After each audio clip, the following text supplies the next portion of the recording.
Hello everyone, just wanted to give an update on my Sig P365, manufacture date of March 2018. So this was one of the first Gen 2 pistols.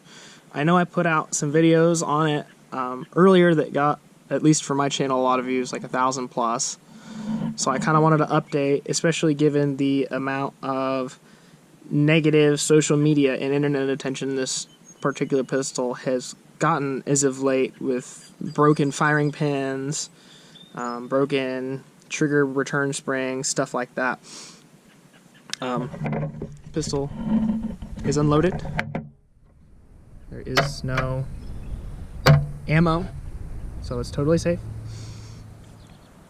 I'm at about 1,300 rounds through the P365 right now with no issues whatsoever, no indicators. Everything I've read on the Facebook page, different forums like Indiana Gun Owners, AR15.com, Sig Talk, that kind of thing.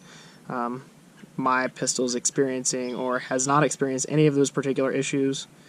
It seems to me that most people who have the striker brake, theirs breaks anywhere between 200 to 500 rounds, kind of like what happened in the military arms channel, or the magazine return spring, and then the striker. They both seem to break within 500 rounds.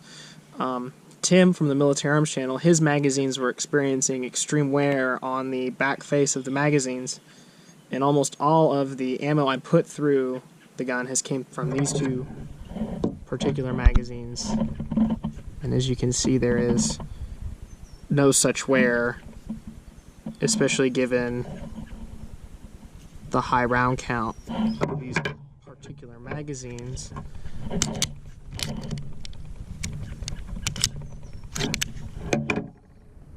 Take down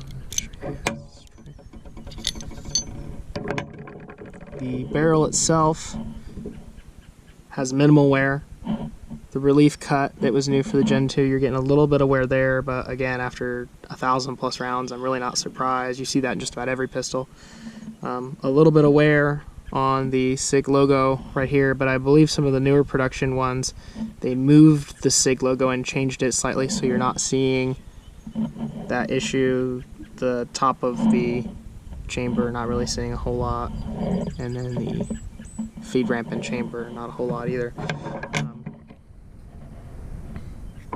Wear on the slide rails,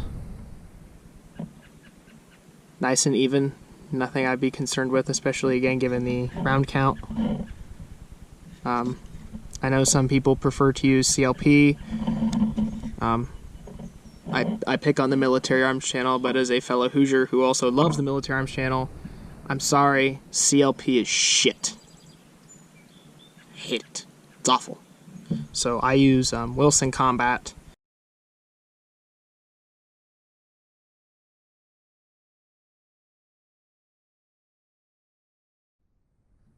Sorry for the break right there. Not sure what happened to the camera. Anyway, I was saying, I know some people use like CLP and whatnot for their pistols. I use Wilson Combat, Universal Oil, and then grease for the slide and frame rails.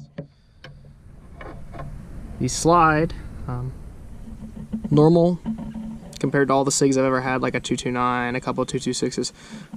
Normal, that's from the barrel hood. Almost no wear on the rails. And then push that down. Push that forward. There you can see the striker. Striker is fine.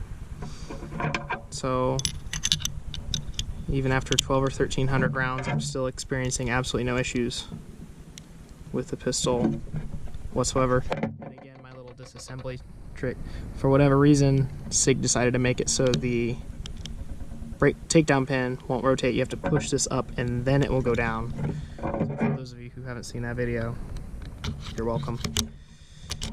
Just put back his battery. Flip that back up. And then the trigger's actually gotten better. At first it was around 8 pounds. It was actually kind of not super great, or at least I didn't, but after a lot of live rounds and then even more dry fire rounds, we should be down to, the last time I checked it was about 5 pounds.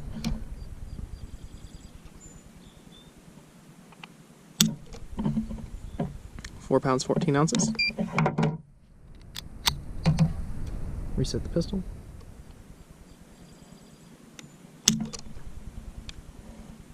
£4 5 ounces. So the trigger is actually, at least in my opinion, gotten really not bad for a striker fire pistol, because normally I do not like striker fire pistols at all. They're just, the triggers are mushy, and just I much prefer a good double single or single action only pistol like a CZ or 1911. Take up, normal striker take up, followed by a little bit of creep, then you hit the wall, break.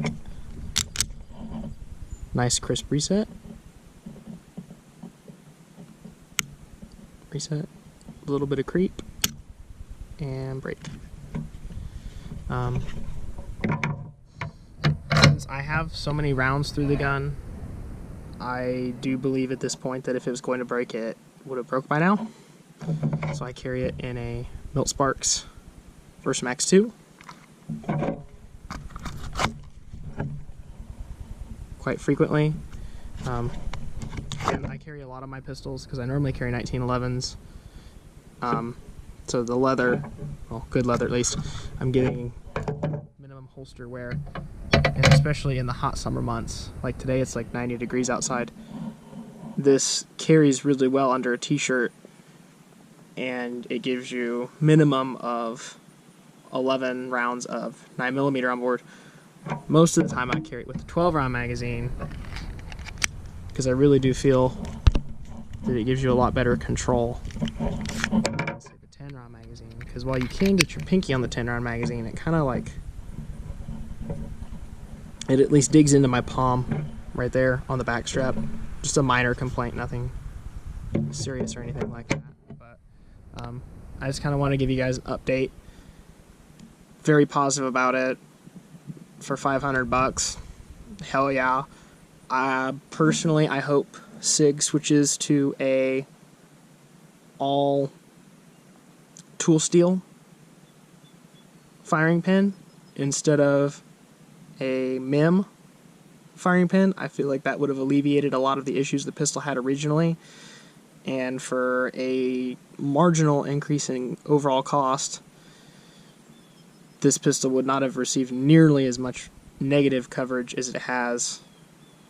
But again, I'm pretty sure the one I got is good to go, because if it was going to break, it's going to break by now. Or at least I feel like.